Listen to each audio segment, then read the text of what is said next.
Bonjour, nous sommes dans le cadre du Parlement des entrepreneurs d'avenir à Bordeaux.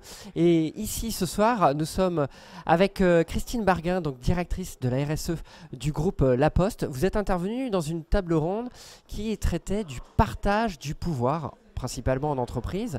Comment ça se passe dans un groupe comme celui de La Poste, qui a une longue histoire et une taille très importante? Donc en fait, le titre disait aussi pour changer, il faut partager le pouvoir. Oui. Et là, on voit bien que l'histoire de la Poste a été finalement une longue transformation qui a finalement partagé le pouvoir avec de plus en plus d'acteurs. Donc déjà, je dirais à la première transformation qui était la transformation en fait qui passait d'administration à entreprise publique, dans lequel il a le partage du pouvoir en fait avec le personnel et les syndicats et la co-construction de cette nouvelle entreprise a été la condition pour changer de statut et a permis de passer sur une nouvelle phase de transformation de l'entreprise et d'adaptation dans son environnement. Le passage en société anonyme, de nouveaux acteurs sont venus partager le pouvoir avec nous et à travailler étroitement en relation. Ce sont les élus, les consommateurs, notamment avec 8 organisations de consommateurs, et un travail avec les élus à tout niveau dans toutes les transformations de la Poste.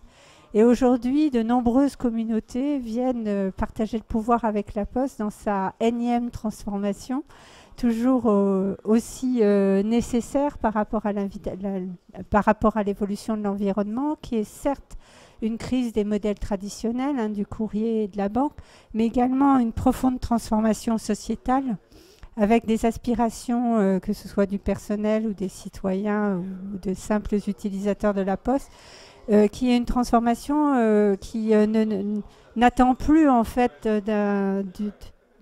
je dirais un service. Il attend aussi quelque part une collaboration à l'élaboration de l'offre, à l'élaboration de la réponse finalement à ses besoins. Et ses besoins, pour la Poste, c'est toujours ses besoins essentiels.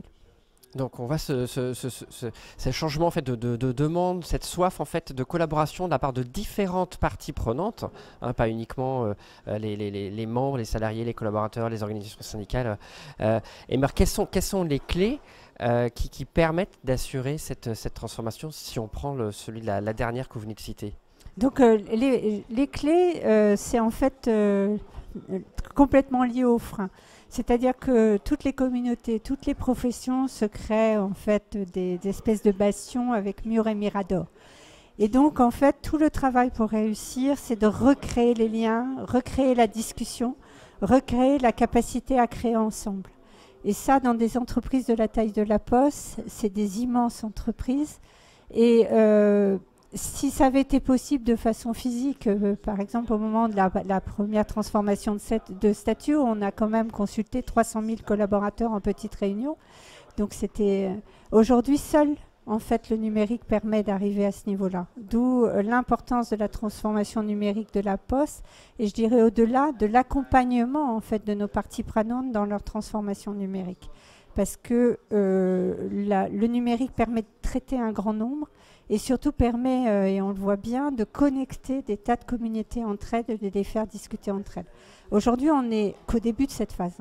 Cette phase se passe, on est comme dans toute transformation. Quand un serpent change de peau, c'est pas non plus une partie de plaisir total. Donc il y a aussi toute cette attention qu'on doit porter à tous les conséquences de ces transformations qui se font de plus en plus rapidement pour s'adapter à un environnement de plus en plus incertain et changeant. Merci beaucoup pour ce témoignage et cette pratique de transformation. Merci.